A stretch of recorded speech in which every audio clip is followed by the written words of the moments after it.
Meantime, the Des Moines City Council is reverting back to its pandemic format. The council meeting is scheduled to resume at 7:30 tomorrow morning online after being cut short by outbursts and protests last night.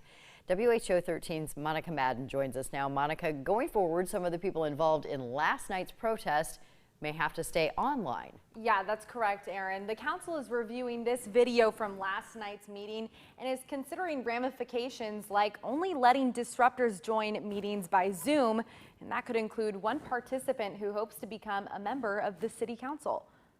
It's always really inspiring when you see people standing up for their First Amendment rights. If I were on the city council, there would have been space for those voices all along, and they would not have had to wave banners and disrupt a meeting to get my attention. Reminder that Iowa law does not require city councils to give the public the chance to speak on agenda items. However, council hopefuls like Weber say that's an excuse, and council members need to be listening to voices of their constituents, even if they disagree with their message.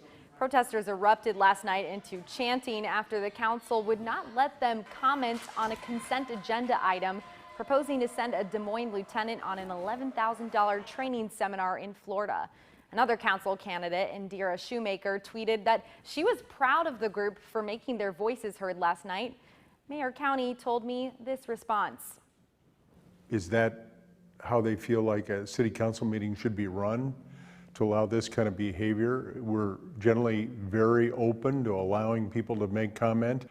I couldn't believe that people would act like that or talk like that, or, you know, as we're trying to do basic business to keep this city rolling. Mayor County says they will likely continue in-person meetings and might consider more security if needed in the future. All right, we'll continue to follow it. Thanks, Monica.